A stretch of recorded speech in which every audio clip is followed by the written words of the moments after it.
Right, Hare Krishna, dear devotees, welcome to our reading session. We'll get started after this brief prayer to the spiritual master. Om Ajnanatirmirandhasya Jnananjana Shalakaya Chakshurunmilitam Yena Tasmai Shri Gurave Namah. So we are, as you all know, we have been reading from the book 4 Questions Asked, and I see some new faces here. So could we do a little introduction? My name is Shraddha-devi Dasi, so nicely introduced by you. I didn't get your name. Satvika, yeah, that was fantastic. So yeah, for the new people who are joining here for the first time. I'm Ravi. Ravi, okay, good. Thank you, Ravi. You, I'm assuming you own this house. Thank you so much for opening the home and heart. You're the caretaker. Okay. We are just a caretaker. Caretakers. Okay. Yeah. Krishna gave you the power of attorney. Yeah. Hare Krishna, Hare Kaushal. Thank you, Kaushal. Hare Krishna and Soumya. Soumya. Hare Krishna and Vitika. Nitika, yeah. Hare Krishna, Rakesh. I am Suji. Hare Krishna, I am Vitika 3. Hare Krishna, I am Shailja.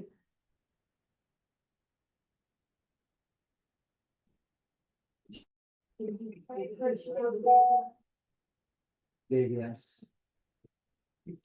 Krishna, Nayika. Krishna, Hare Krishna and Krishna. Hare Krishna and Yash. Hare Krishna, I am Ashish. Ritik. Okay, so who remembers which page we were on? 28. Yes, correct for 500 points. We had completed 27. I don't know, I guess. Yeah, so what we do here is that each one of us reads a paragraph. And I wanted to give chance to everybody to read. So what we'll do is we'll continue reading, right? So the first part of the evening today, we'll just continue to read one by one paragraph each. And just for connectivity purposes, we'll go back to page number 27 and start with the unexamined life. And Lily, you can start since you're on my right. Is everybody settled? Everybody settled? Everybody got a book? Okay, so yes, we're going to start reading from page 27, last paragraph. The unexamined life. As stated by Greek philosopher Socrates, the unexamined life is not worth living.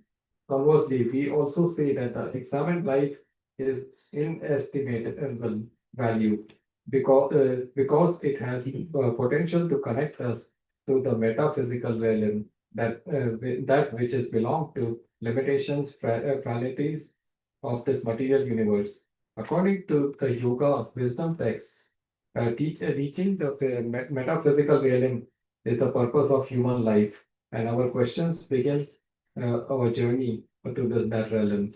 Just as Socrates led his students to the wisdom by inducing them to ask questions, we similarly tread the path to enlightenment by asking.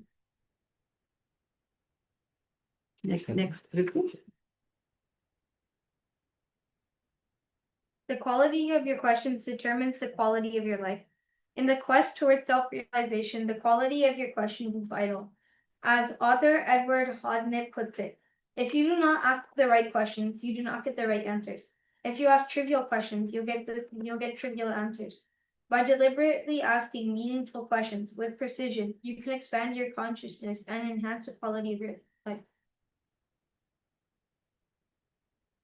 Skip. You're going to skip? Actually, I don't have glasses. Glasses? Yeah. The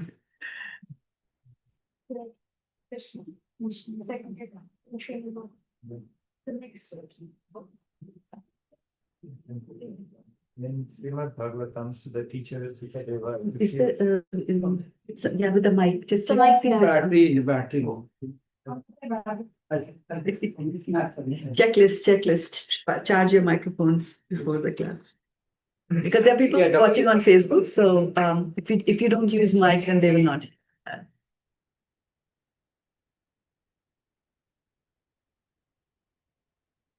Bye. Hare Krishna, Hare Nandini, Risha. Krishna, Krishna Krishna, Hare Just Hare, change my title. Hare Rama, Hare Rama, Rama Rama, Hare Hare. Just key time. Hare Krishna, Krishna Krishna, Hare Hare.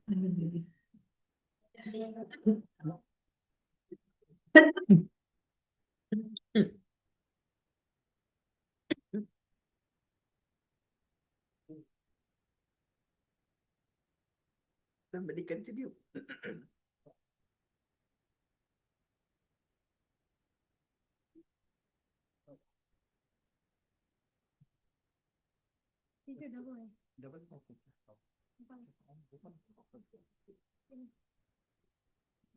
Yeah, continue the keeping.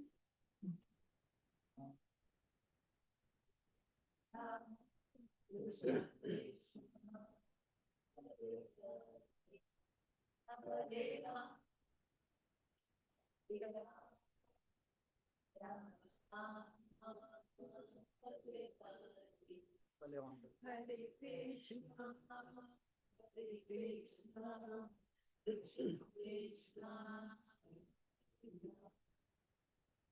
Hare Rama, Hare Rama, Rama Rama, Hare Hare.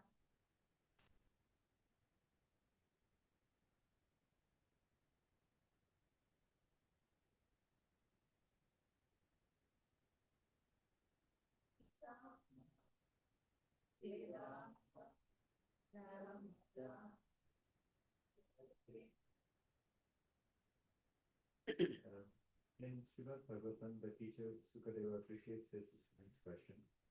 What should he do to prepare for death? My dear king, Sukadeva answers, your question is glorious because it is very beneficial to all kinds of people. The answer to this question is a prime subject matter for hearing, and it is approved by all transcendentalists.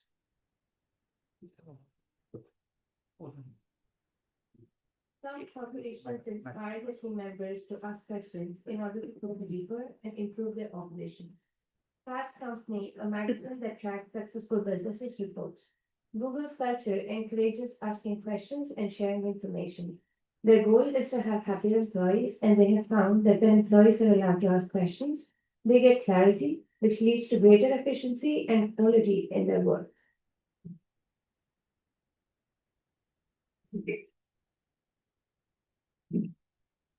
Questions have more than once changed the course of history. Sir Isaac Newton's question about why apples fall from trees led to his description of gravity.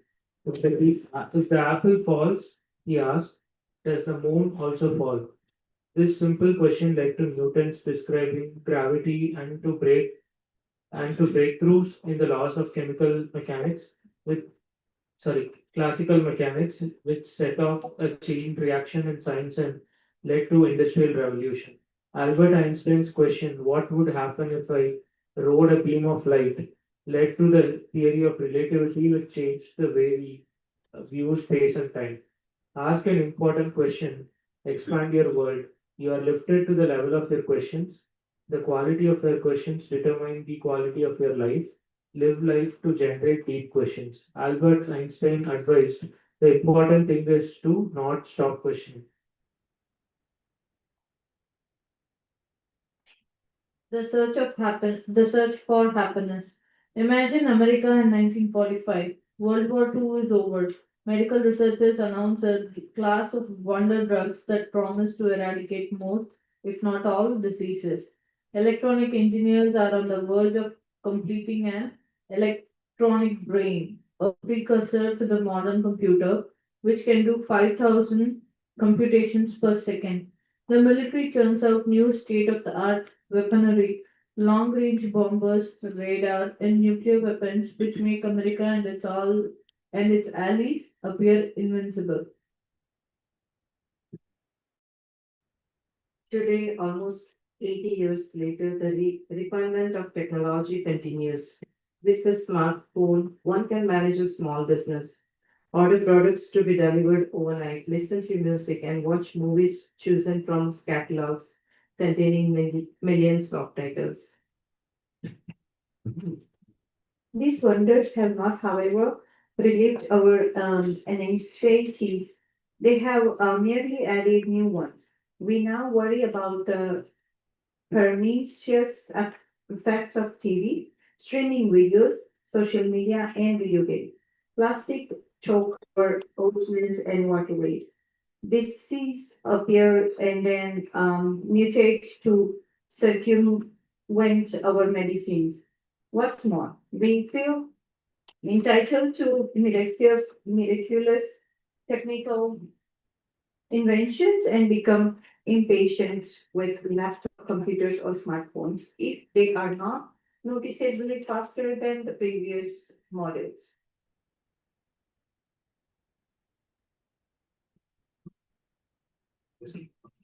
Please don't think that I am against progress in the technological sciences.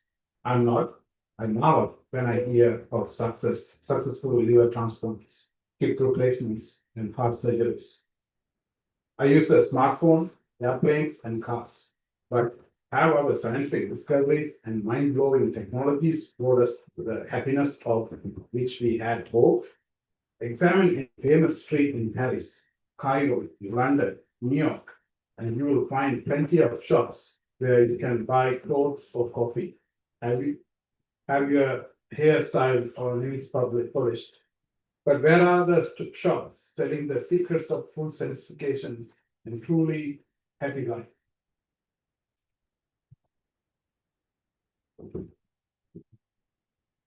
Okay.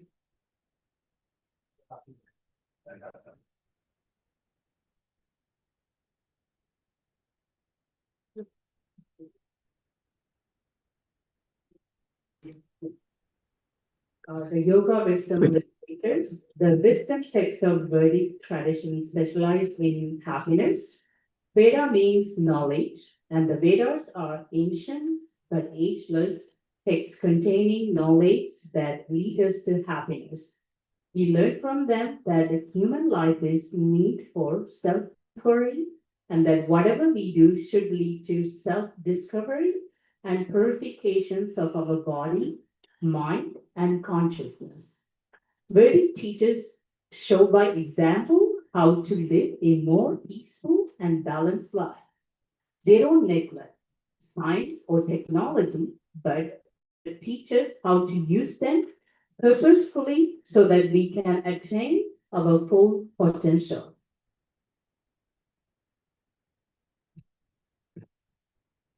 The Vedas include the oldest books in the world. The Rig Veda was written 5,000 years ago. An abundance of these ancient texts, including the Upanishads, the Bhagavad Gita, and Srimad Bhagavatam, give practical instructions through philosophy and recorded history on how to improve our life by living in harmony with nature's laws and by rising above samsara. That is the cycle of birth and death. Throughout these wisdom literatures, Vedic culture gave us Sanskrit, humankind's most perfectly constructed language, from which all other languages have evolved. Ayurveda, the science of medicine that not only heals but also prolongs one's life by balancing the natural forces within one's body. And meditation, the practice of which brings us multiple physical and mental benefits. Vedic culture has contributed all this to human society and so much more.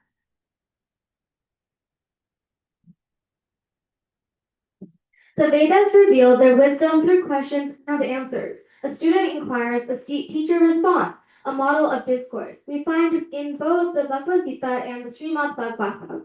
In the 700 verses of the Gita, the hero of the story, Arjuna, asks questions of his teacher or guru, Krishna. In the Bhagavatam, which begins from where the Bhagavad Gita leaves off, King Parshas inquires from his guide, Suka Goswami, expand into 18,000 verses of spiritual instruction. Sit near to learn, a section of Vedas called the Upanishads.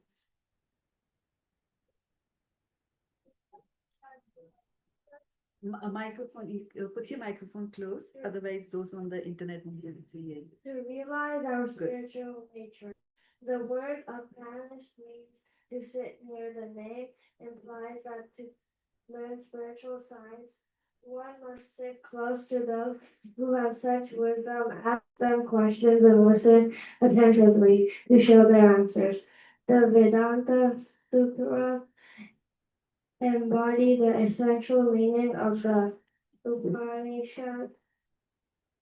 Vedanta means the conclusion of knowledge, and Sutra means thread.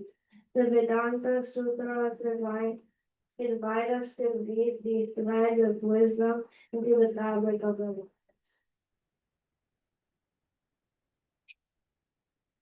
These books represent universal wisdom, speaking to us as souls rather than to our present identities related to our temporary material bodies.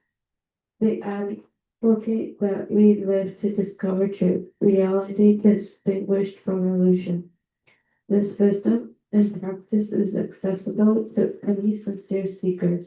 Sadhus gather this wisdom, practice it, and teach it to others. They penetrate the superficial and live in our beauty of reality by asking four questions. What is my purpose? How may I be of service? What is my lesson? And why am I investing my where am I investing my attention right now? Anyone can become a sadhu by asking the four questions as they move through life. Dating back to prehistory, the Vedas have been passed down through a lineage of sadhus by the principle of each one teach one.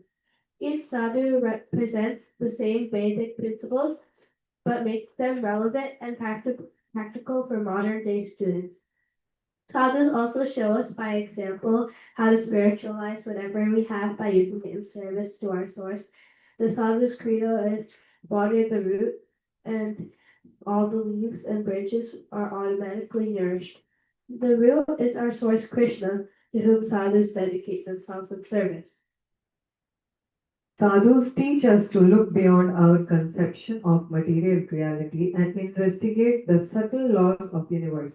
They know that life is a classroom, that our present life is a preparation for our ultimate destination, that we are spiritual beings in material bodies, and that every living entity, indeed all energies, come from a common divine source that is personal and benevolent.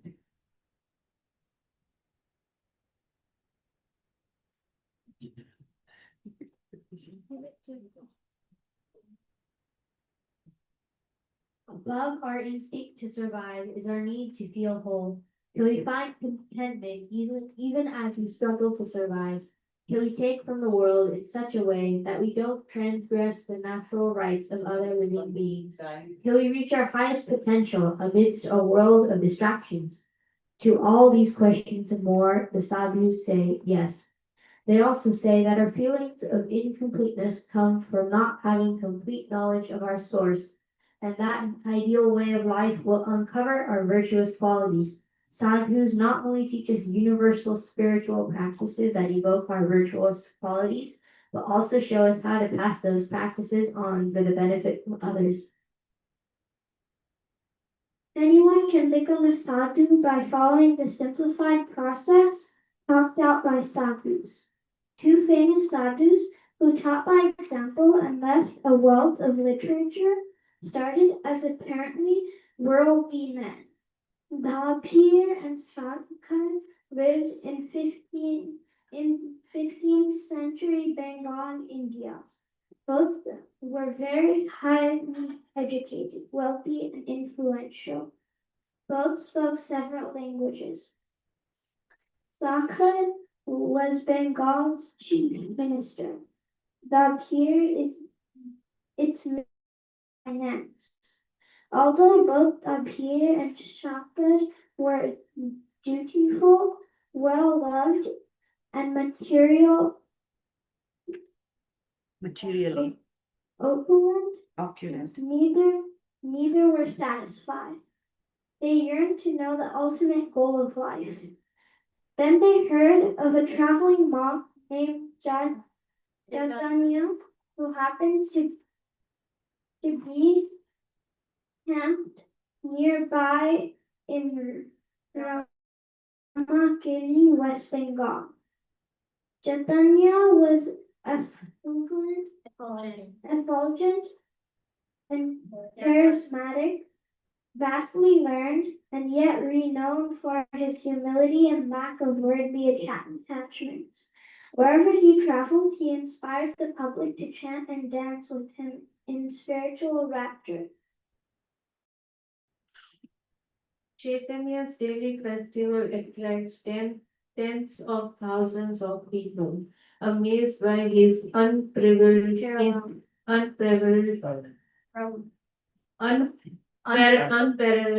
influence. Dabar and Shakar desired to meet him. They wrote him a letter requesting an audience, but after not receiving a reply from same day, they decided to go to his nearby en- encampment. One evening discussed as a commoner, they slipped away from their stately home, went to the festival, and there saw Chaitanya in all his splendor. Presenting themselves as a student, they asked for his tutelage and Chaitanya welcome. The two brothers as old friends and at once accepted them as his disciples, anointing them with the spiritual name Sanatana Goswami for Shakar and Rupa Goswami for Dabar.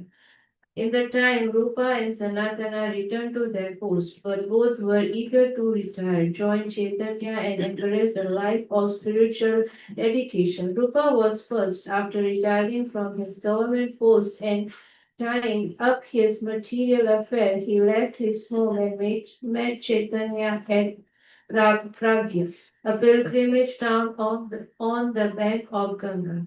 There he presented himself to Chaitanya as a humble student and made inquiry. For the following 10 days, Chaitanya instructed him in the principle of Bhakti Yoga, devotional service to Krishna.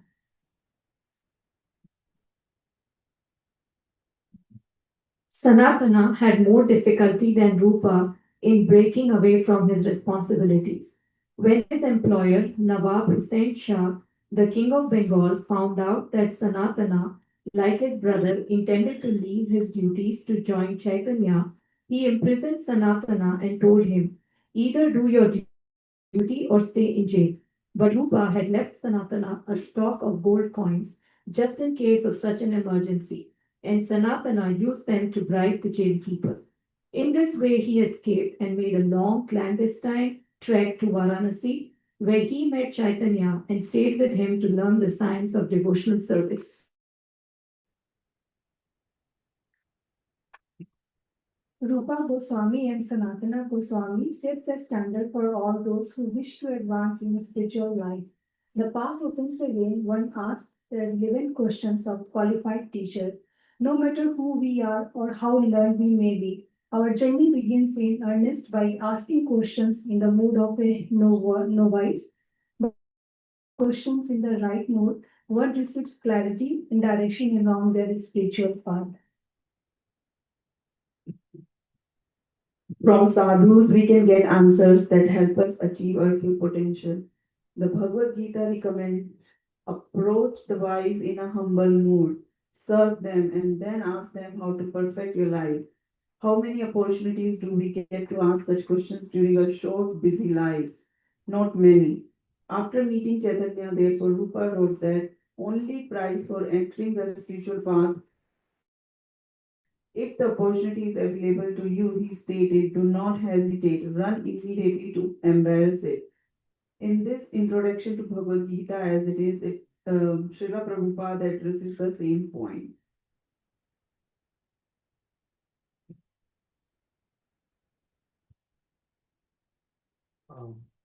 in the introduction to Bhagavad Gita, as it is Srila Prabhupada addressed the same point. Out of so many human beings who are suffering, there are few who are actually inquiring about their position, as to what they are, why they are put up into this awkward position, and so on. Unless one is awakened to this position of questioning his suffering, unless he realizes that he does not want suffering, but rather wants to make a solution to all suffering, then one is not to be considered a perfect human being. Humanity begins when this sort of inquiry is awakened in one's mind. Rupa Goswami and Sanatana Goswami became Chaitanya's foremost disciples, as they were not only learned, but most eager to acquire from him. After inquiring and then learning from him, they became world-renowned teachers and authors themselves, sadhus, writing dozens of books on the science of bhakti yoga and establishing spiritual centers that have served as places of learning for spiritual seekers from the 16th century up to today. Anybody left who didn't have a chance to read? Yeah. The four questions. The four questions can transform your life and awaken your highest potential. Asking them of yourself regularly and whenever you need them will elevate your perspective and awaken your spiritual vision. This is what the Bhagavad Gita 13.22 refers to as the vision of eternity. Anybody in the balcony? Did you get it? You got it? Okay. All right. So we did a lot of reading today, right? And I'm glad everybody got a chance to read. So we will spend the rest of the time just reflecting on what we read and if there are any questions, etc. What time is the stop? What time do we stop? It's 3:38 right now. 7? Yeah. You think? 7. We at 7? 2 minutes to get into this. Okay, so what are some of the things that you remember from what you read just now? Any word that comes to your mind? Ask your questions immediately. Be inquisitive, inquisitiveness. Ask the right question at the right time to the right person. Right question, right time to the right person. Are we preparing for the death? Are we prepared for death? The quality of your question decides the quality of your answer. Quality of your question decides the quality of the answer. Answer is in the question. Answer is in the question. Nice. You have been doing some very good reading. It's focused and yeah. Okay. So we just wanted to skip back to from where we started today, the unexamined life, which was we started from page 27 today, right? And I'm just taking some notes as you were all reading here. So an unexamined life, right? So let's talk about exam first. So have you all been through some exam? Yes. So what does exam have? Questions, right? There are questions in the exam. You give the answers, right? You're supposed to give the answer. So when we are here talking about an unexamined life, means you never even asked the question. Has it ever happened? Like, this is how we have been doing. We never stop to ask the question why we are doing this, right? Like my daddy used to do that, my great grandmother. So I never asked, I just did it, right? Like that. So there are some situations when we do ask a question, but then sometimes we just don't ask the questions or we don't ask the relevant questions. So let us see what could be some questions that we can ask when we're talking particularly about an unexamined life. What questions one would have missed asking? What is my purpose? What is my Purpose. What is my purpose? Why am I? Okay. How are you adding to the environment that I have been put on? How am I contributing to the environment, adding or subtracting? Yeah. How have I put bhakti in my life? Oh, you have to use a microphone, otherwise, though there are people watching on Zoom and Facebook, they won't be able to answer. Yeah. Yes, we will just quickly pass it along. Very quickly, yeah.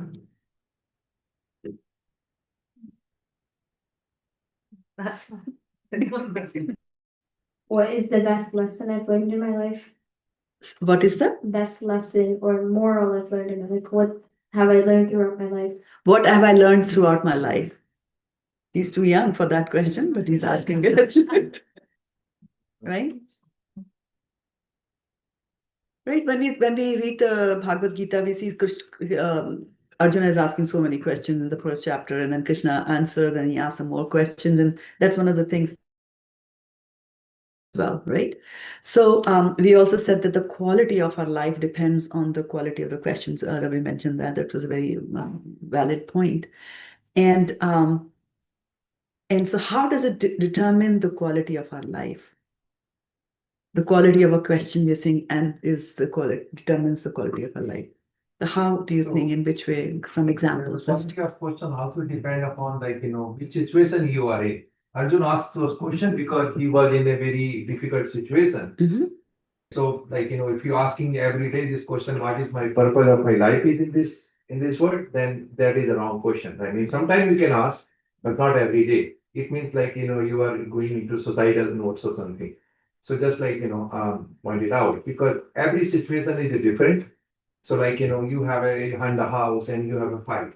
And after the fight, then the right question can come. Why this fight happened? What it happened? What I could have done to avoid it?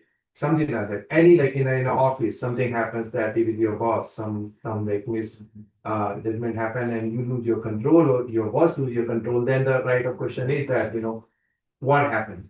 What did I snap? What could have I done to avoid this?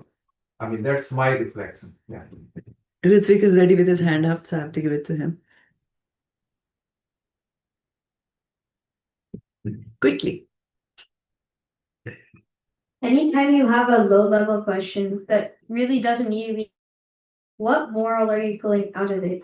When you have a high level question, like what can I reflect on my day or what have I done wrong? Then only you can reflect on yourself. When you have a low level question, why did I use the wrong crayon color? You can't really reflect on yourself. That's just a mistake you've made. But when you're reflecting on your overall behavior, it's not a mistake, that's a pattern of your behavior. Very nice. Yeah. So one should not ask what is the purpose of my life, and that will lead to suicidal behavior. Might not be true in all the cases, right? Every day I say, yeah. Yeah, but there is nothing wrong in asking it every day also, because every day, depending on the answer that you get, your answers could also get refined.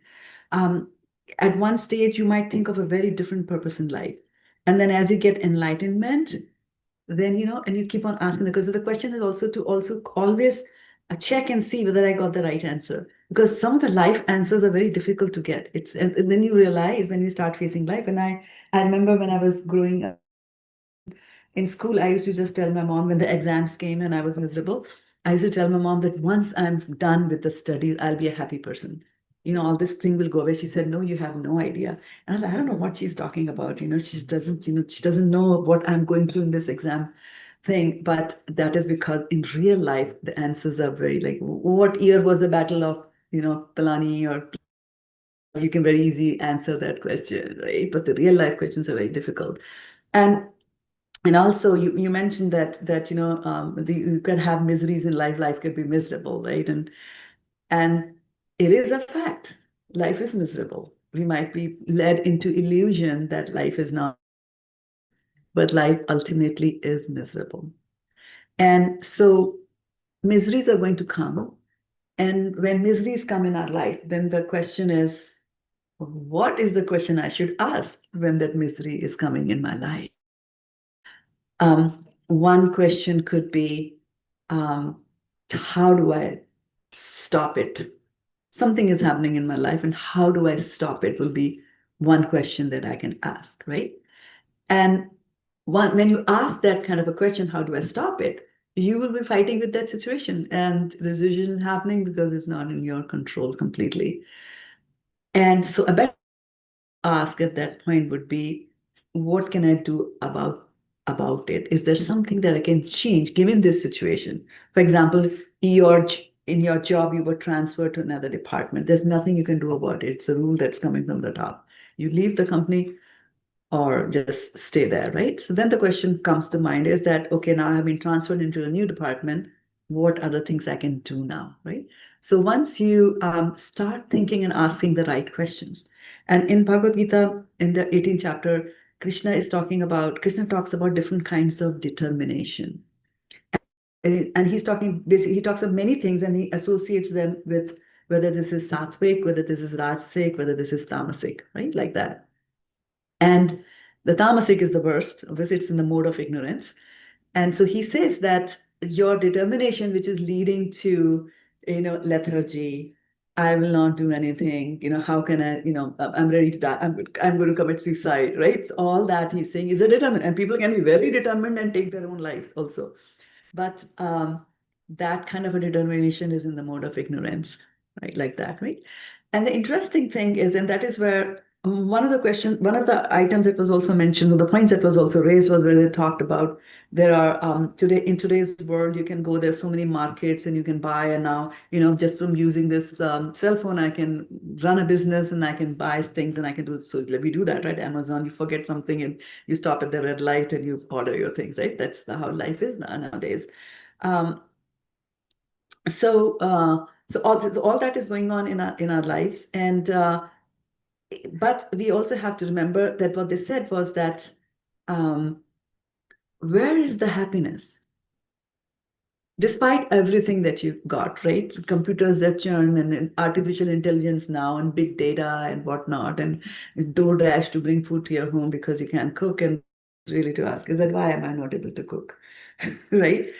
And so the book mentioned that when you are in a miserable situation, when you are even trying to enjoy the so-called advancements of science, you're still not getting the happiness, right? Yes, actually that leads to more trouble than happiness.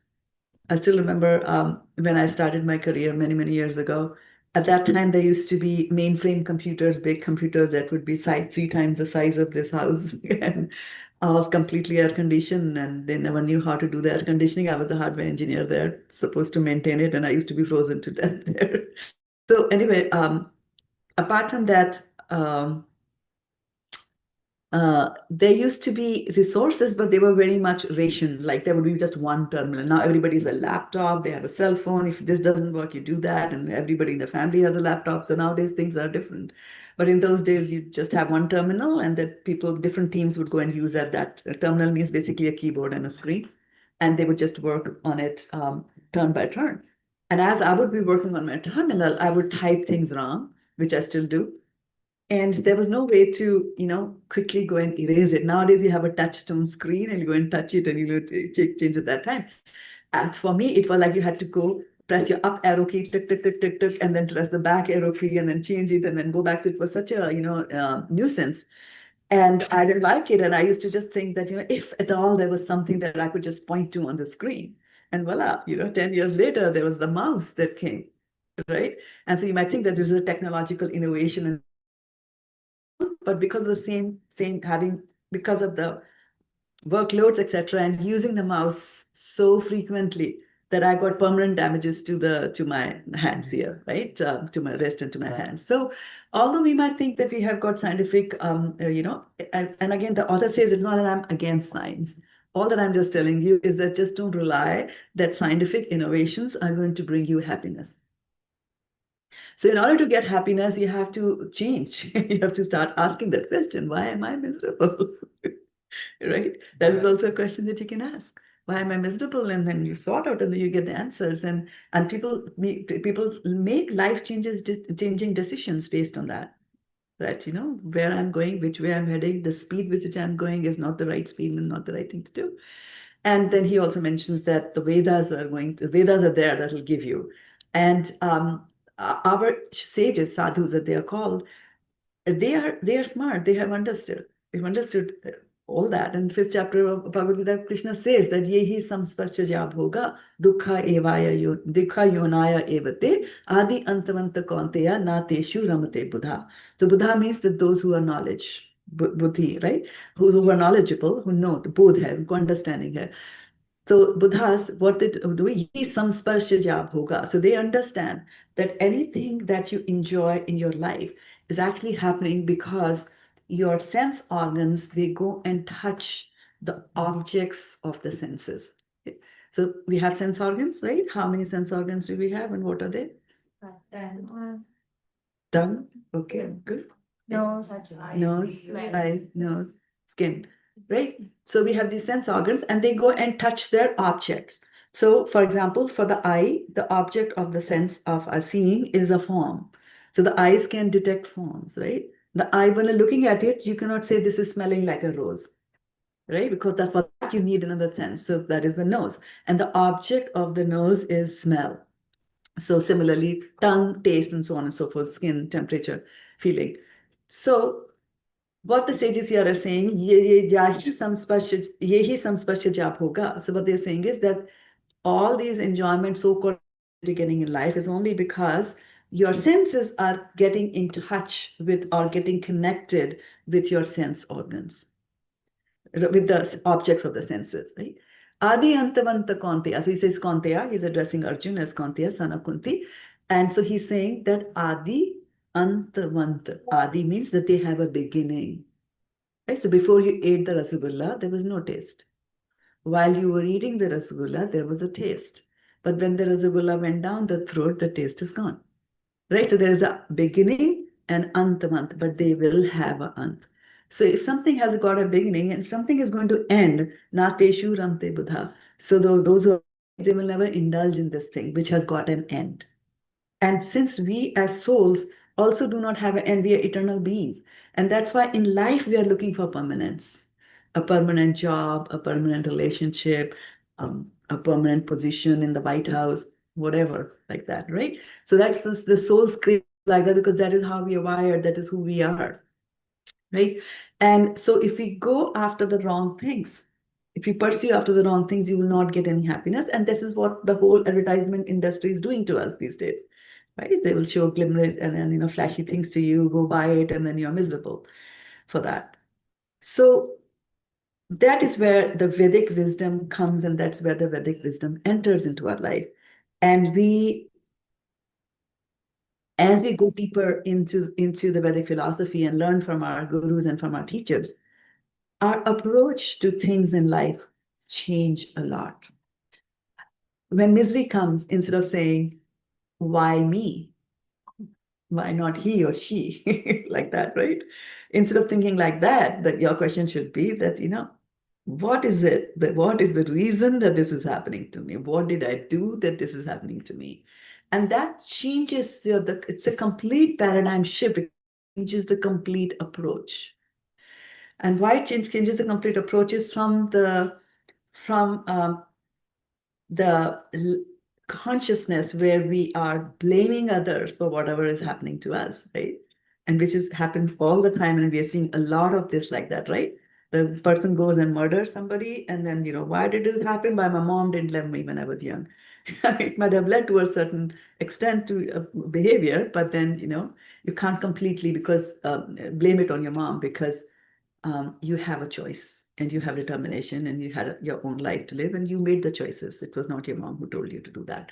So from the blame game consciousness, we towards and move towards the pendulum to the other side, where when bad things are happening to us, we understand from the scriptures that nobody else has to be blamed except for myself, because what I'm suffering are the karmic reactions.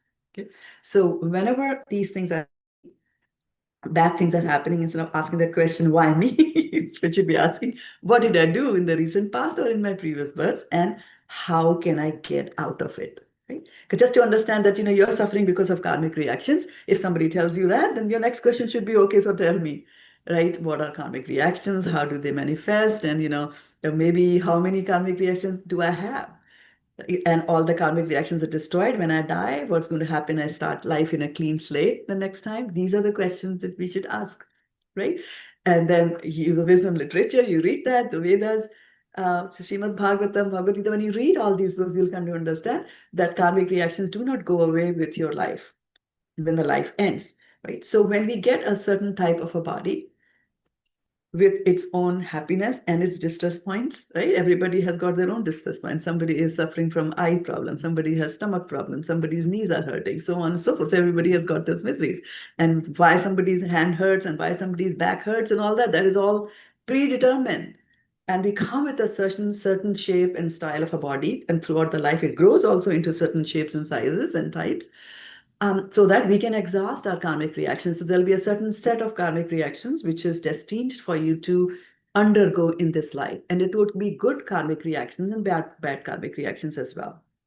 Right? So one might think that that's good. Over a certain period of time, even if I have a backlog, I will get several lifetimes and then will be exhausted. But it's because as you are living through a life, as you're going through life, you will accumulate more karmic reactions. And that is a very difficult situation to be in. Like we came here thinking now the big part of karmic reactions that we have, we're going to exhaust all that, and that is not happening. We're adding more to it. And that is why forgiveness is a very important point to keep in mind. Because people might think when they are going through the karmic reactions, is that, okay, so you're telling me that this person was rude to me because I was rude to that person in my previous birth. What about this person is being rude to me for the first time? Because you said you can accumulate new karmas by doing more and more wrong things. So how do I handle that? If a person is behaving rudely to me, how do I look at it? Is it a karmic reaction which is coming from me, from my own doing from the past, or is it a fresh thing? And what should I do? So we have a choice. And so let us look and see what's going to happen, right? So here I'll just bring in a term known as Pascal's wager, right? Wager is what? Wager, Salaried person. Hmm? Salaried person who works Oh, no, this wager is a noun. Oh, so let me explain that. Wager also means, in English, has got homograms. That's two words same word that has two different meanings. So almost the same pronunciation, homonyms and homographs are the same word. And like sale, S-A-I-L, sale. Sale means sale that we look for, right? We just had a sale recently. They homophone. Homophone. No, homographs, I think. No, they're homophones. Homophones? Okay. So anyway, the essence of that is that I was going to bring in the term Pascal's wager. So wager is also like that. Wager could be a person who's earning, right? Weightage. Wager, the meaning that I'm trying to explain here is that you put a bet. You put a bet that this is going to happen. So Pascal's wager. Now, in the old time, they had a religious belt of mind as well, including who was it? Einstein, of course, but the one before the Newton. Yeah, Newton actually was in the priesthood. And all the discoveries that he did was between the age 18 and 25, and then he left all that, went back to his.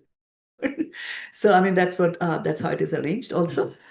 So Pascal's wager basically is for the question, is there God or not? That's a question a person can ask. And then you're allowed to put a bet on it. Are you going to bet on there is no God and live my life like that? Or bet that there is God, which means that you have to live your life righteously. Okay. So he gives you, the Pascal's wager gives you the answer on what you should be betting on. So he says, okay, suppose God does not exist. Suppose that is the truth, right? The real answer is God does not exist. And so now let's look at the two people. One person said, yeah, God does not exist. And other person said, God exists. Okay. So the person who said God does not exist, that person won, right? He's the winner. Now, this person who said God does not exist, God exists, he lived a righteous life only to realize in the end that there is God, but no harm came on him, right? Now let's look at the other side of it. If the answer to that question is that God exists, okay, now again look at these two people. The one person who said God does not exist and lived a bad life, and God exists, right? He's going to lose big time. And the other person who said God existed, he lived a righteous life, then there's no problem. Actually, he's in. So whenever you make a bet like that in life, we always have to look at this, like, does it exist? Does it not exist? So going back again to the question that if somebody is behaving badly to me, there are two ways in which I can handle that, right? I can forgive that person. I can retaliate. I have a choice, right? So now let's see that if a person, if it was the first time that he was doing it, the first time the person did it, and we had two choices. We had choice to forgive and we had a choice to retaliate. Okay? If we forgive, then nothing's going to come out of that, right? He did something bad to you and that's it. But if you reacted to that behaviorally, then what happens? There's going to be a karmic reaction. Because that person behaved badly to you, you behave badly to that person, and guess what? That person is going to behave badly again, and so it's a chain of karmic reactions that are going to happen like that, right? So it's important to ask that question and also to know how to respond to that and whether I should be forgiving or not. These are the things that come from the Shastras. And that is why they were mentioned about sadhus here, right? And so one of the qualities of a sadhu is that they're very, very forgiving. Question on the mic. On the microphone. On that note, basically the question I had follow on, like, yes, I agree, like you can forgive or continue, but the person keeps being rude to you all the time. You forgive first time, you forgive, second time you forgive, third time you forgive, but till you don't react in the same manner, the person doesn't realize he's being rude to you or he's hurting you all the time. Very good. How do you take care? Like, Yeah. because you can't keep forgiving forever. Forever. It's a very good question that you asked. And so what exactly is forgiveness? Right? Forgiveness is something that comes from within your heart. Like sometimes in office, people are rude. They do not know how to behave. Should we just allow them to do that? Today they are rude to you. Tomorrow they'll be rude to the customer. They'll be rude to the boss. So we have to put the foot down, right? And that is why we had the Mahabharata. Otherwise, Krishna would have just, being all forgiving God, he would just forgiven everything, right?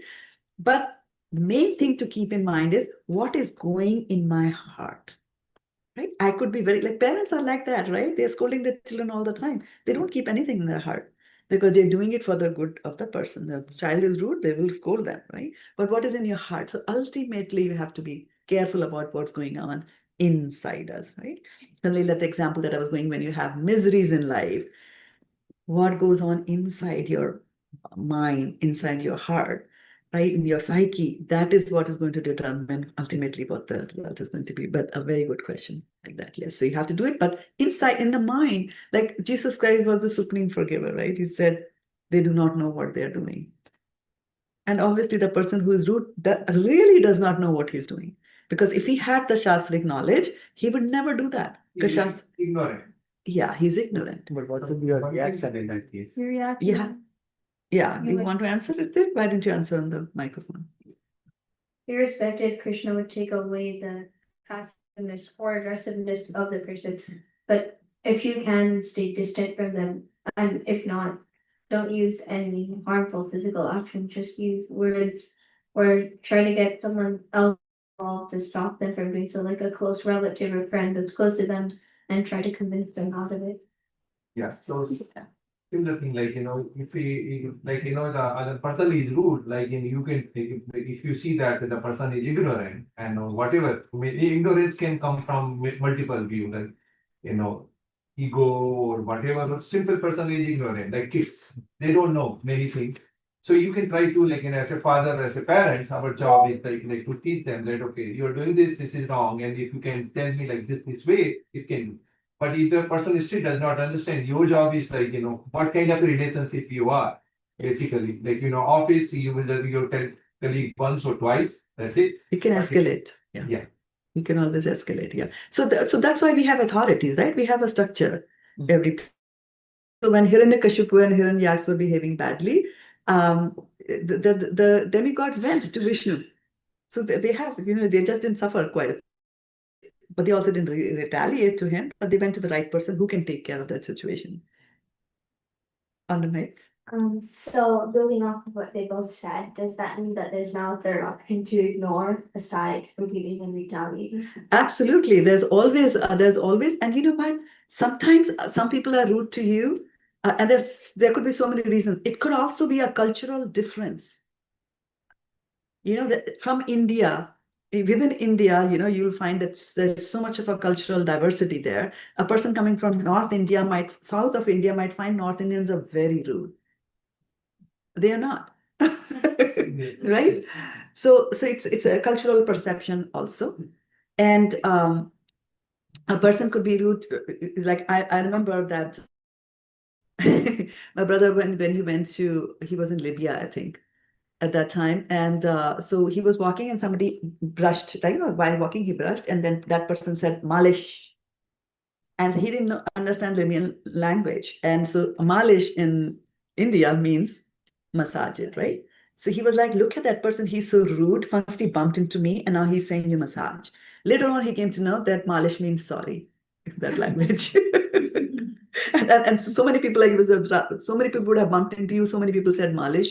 So always keep that thing also at the back of mind. And the scriptures teach you that. And that's what the first thing they tell you is to be tolerant. And sadhus are tolerant. It's an ornament that the sadhus wear. And that is why, and once you're tolerant, then you're able to ignore. If you're not tolerant, it'll be very difficult to ignore that. And also it all ties together into so many deeper things. For example, it is very difficult because we are in the bodily concept of mind, right? So when somebody is rude to us, then I'll have a tendency to retaliate. Or in a family, between husband and wife, parent, children, siblings, whatever, there's something that is not, right to your liking or not happening to your liking. You should always have your mentors that you can go and confidentially ask and confidentially get their opinions about that. They will help you, and always go to sadhus. So just want to add that, so like you said, they ignored, after a while, like your mother said in the beginning, you try like one time, two time, you get a third party invention, you try to tell the other person. If the person does not understand, then you can just say that I'm not going to be in this karmic reaction. If the other person is being rude, if I'm going to retaliate with the rudeness, I am adding fuel to that. To me, yes. So you And to can my just family. detach. Right. So that is why you'll see, and the Shastras are teaching that detachment. The material world doesn't teach you anything on detachment. They're actually teaching you how to be attached to even more. Neighbors envy, owners pride. Onida television. I don't think you were born at that time, but it was a big advertisement. Yeah, please, Mataji, please, sorry, use your microphone. And we address ladies as Mataji, not because they're old or anything like that, as a mark of respect. Yeah, I know. So my question is that detachment and tolerance, as easy as they sound, but they are very, very, very difficult when it comes to, the real problems. Like when he mentioned, the real life problems, that's when, like when Arjuna was standing in the midst of the war and he didn't know what to do.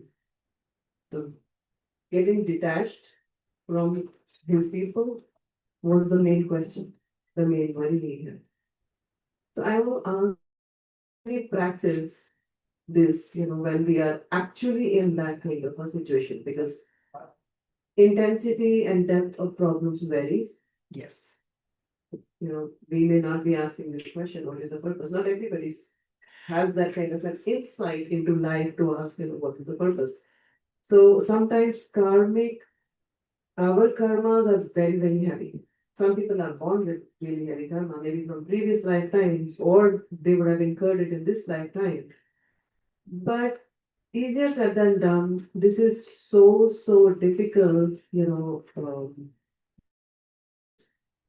sometimes, when you are in such deep problems and when you just hear this, you get to that level, when you're really exhausted, all resources that you could even think of. So I feel that at that time, it is just Krishna that would help.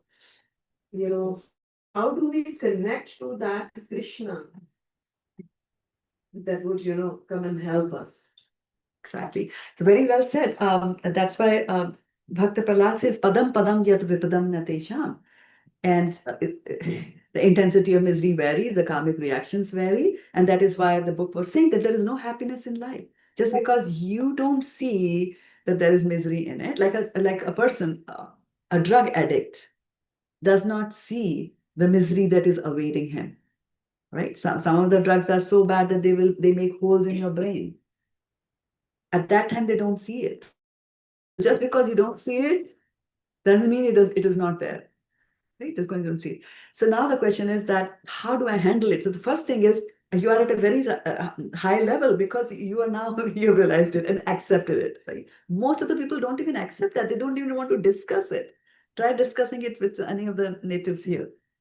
They don't want to do that, right? They just want to have the temporary happiness, if I, which just is ephemeral.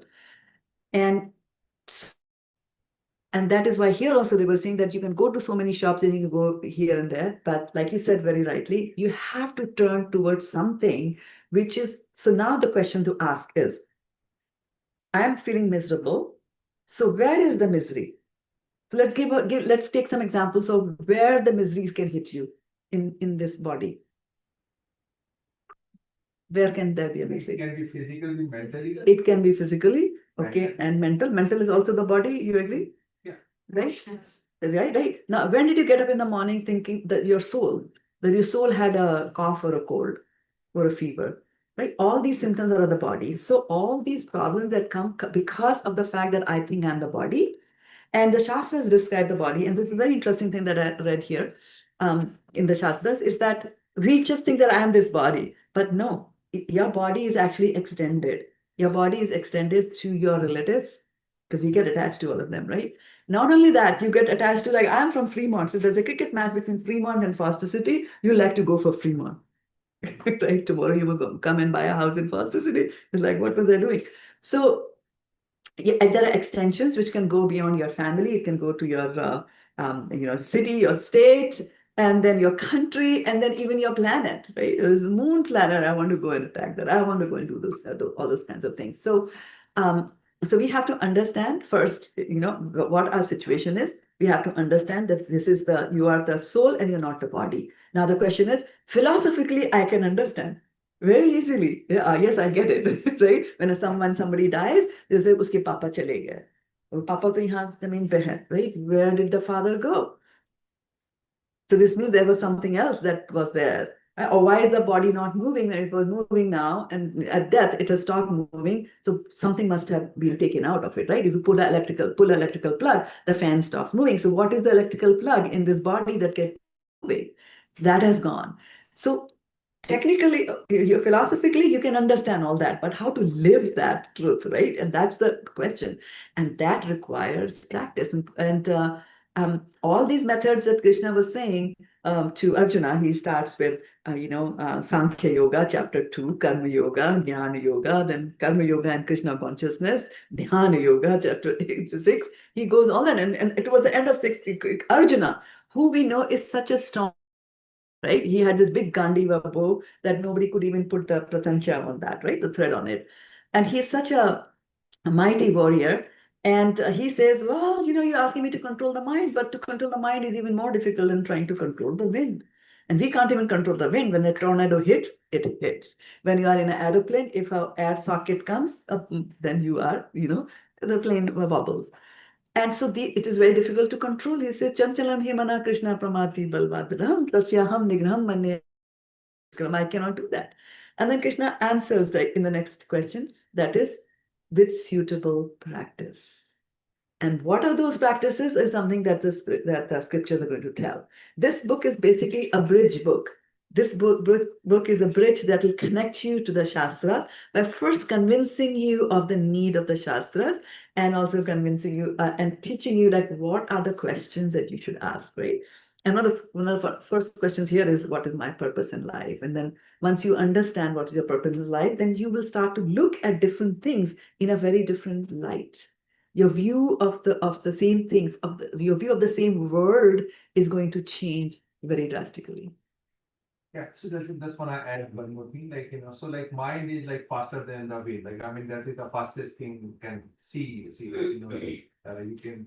I think there was a question in the Gita or Mahabharata that I think you used to answer that what is the fastest thing, and that's mind. Can stop and come and go, and they can just walk and blast your mind. So one other thing, like you were asking that how to practice is that if you have a Krishna on your side, you at least have some trustworthy person. Which you have 100% devotional, and you say he's not going to do any harm to me. So that's number one. And then instead of adding more karmic reaction, you can choose to say, okay, let me ask you myself more question. What can I do? If you look at a Krishna, slowly it becomes a practice that you first time you don't react, then the two times then you will react 50%, then you try to remove that percentage, like in the practical life. And slowly you go more towards Krishna and looking for his guidance. So, but the thing is that you ask the question, that is the very much right step. It's the right step, exactly. And then you'll also notice that our culture is so rich. Can I take a few more minutes? Yes, I'm over. Our culture is so rich, and I would say it's the best culture, and the philosophy is the best philosophy. You try to read any other philosophies, you'll find gaps here and there, right? This is rock solid philosophy that we have got, so don't ignore that. And so you will also find that people who are into the Shastric realm and are reading and practicing devotional service, they are so peaceful. They're so peaceful. That's the peace is also another property of a sadhu, quality of a sadhu. So they're peaceful. And we have this habit, right? Like somebody slapped me, immediately we slap back. Why is that happening? That's happening because over so many millions of births, that's what we have done. And at some point in life, the Bhagavad Gita comes into your life.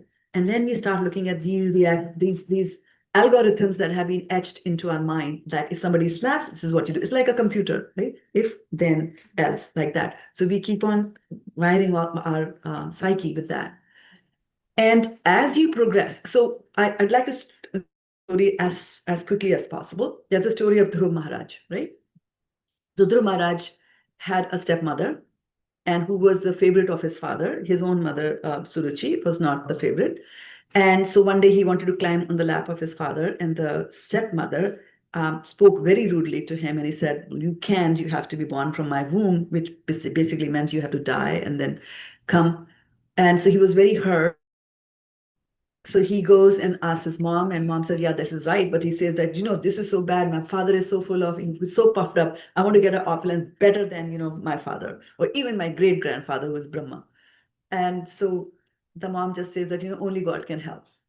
And so finally, Narad Muni comes in and he teaches him some mantras, etc. And he sees God.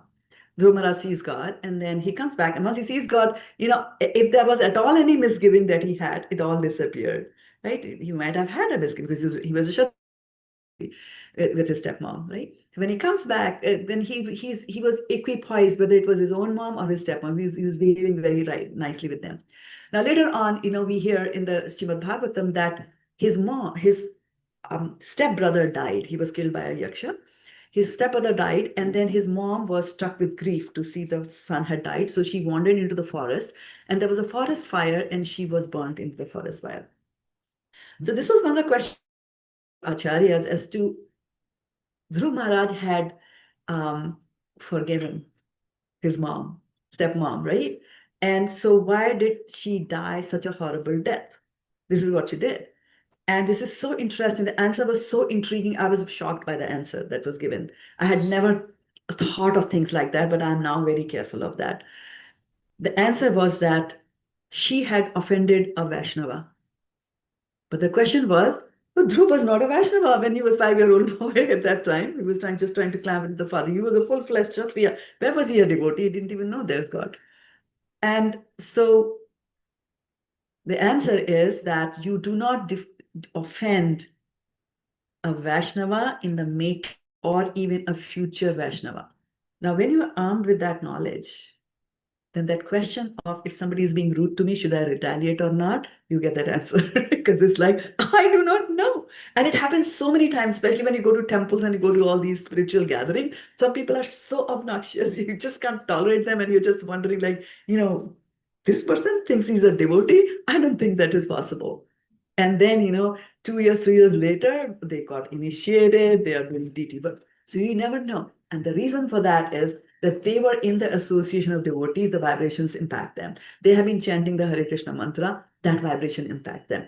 So the question, the solution to how do I unwire everything which is in my head, and how do I learn how to tolerate, right? But Krishna says, Martha Sparshastu Konteya, Shitosho Sukha Dukkada, Agam Apinyo Anitya Snante Tiksha Subhata. He says clearly, point blank, he's saying that all these miseries that come, they are like seasons, they come and go. But he doesn't say that they will go, so it's okay. He says learn to tolerate. Titikshva means to tolerate. So the tolerance muscle has to be built in our body. And that tolerance muscle comes only from doing devotional service. So by asking a question, you have already helped me with the whole idea of having this series of classes here, is that we turn our face to Krishna. And you said, Krishna, should we go to Krishna? Yes, because he is the only one who can solve these problems. Because in order to solve a problem, you require a consciousness. This is Albert Einstein said that. In order to solve a problem, you require a consciousness which is higher than that was required to create the problem. To put it in layman's word, right? If a small child is playing on this table, has got a bottle of ink pot, I don't know whether the kids know what an ink pot is, because nowadays it's all ball pen, but there's a pot of ink. And if they accidentally drop the ink pot, open it, and they drop it on the floor, the child, a 2-year-old child, will not know what to do now. So, but the problem has been created with the consciousness that was at the level of a 2-year-old. But a person with the consciousness of 15-year-old can know that, okay, now I need to bring resolve, I need to spray it on the carpet and to brush it, right? So similarly, all these problems that are created actually are created by us only because of our desires to lord over material nature. And they will go away only when we turn to something which is higher than us. So higher than us are our teachers, our gurus. And again, one of the questions was asking the right question at the right time to the right person. That's very important. Very, very important. If you ask the question to the wrong person, you'll get the wrong answer. And so then, of course, among everybody else, on the right on the top is Krishna. So we turn to transcendence. So from the material, you have to go and transcend this material boundaries and go to something which is beyond the material. And these are the steps. That asking the questions is the step that they are talking about. In this yuga, which is the Kali Yuga where we are living, the remedy for this is how to turn to Krishna. I don't know. I don't have time to read the Bhagavatam. It's so big. I don't have time to go to the temple. Okay, sit in your home and chant. Okay, does that answer your question? Give you some hope on how to answer? And association of devotees is very, very important. Very, very But important. it's very difficult to feel that connection with Krishna. It'll come through the name. The name of Krishna is not different from Krishna, right?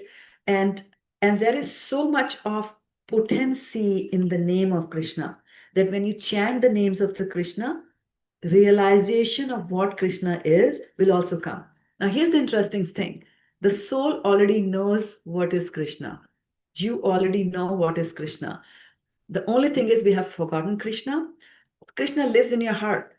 And we are not able to see Krishna in our heart. And the reason for that is there are so many layers of material desires which are in our heart and which prevent us from seeing things. And these desires, they are like ripples, right? They are thoughts, they are like ripples. So when Prabhupada says that if you're looking at a lake and if there is ripple, there's wind blowing and there are ripples, you cannot see what is at the bottom of the lake. But on a day when there is no wind, you peep into the lake, water is clear, you can even see what is at the bottom. So the idea is to make sure that all these ripples which are in our mind, material ripples, they stop. And the way to stop these material ripples is not to stop them, because the mind cannot be stopped from thinking. Mind will think. Only thing that you have to do is to give something better to the mind to think. So when you read the scriptures, you start thinking about Krishna, this story, that story, ask questions and all that.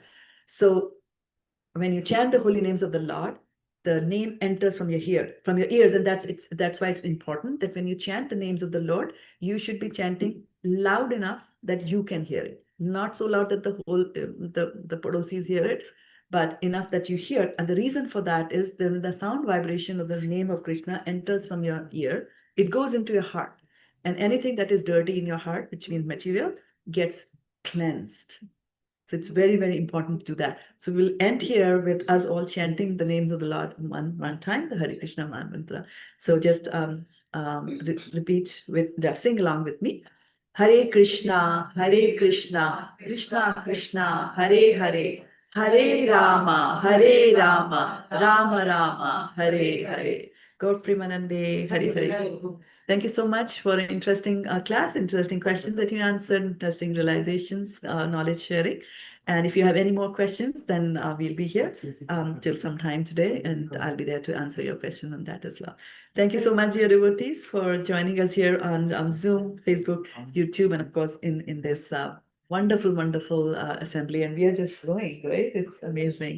Anything to do with Krishna, just grow. That's what Krishna is. So if you do anything, little one thing for Krishna, it'll grow. It'll grow. Trust me, it will. Just keep doing it. Do you have the Bhagavad Gita with you? Yeah. Read it. Start reading it. Thank you. Mataji, I want to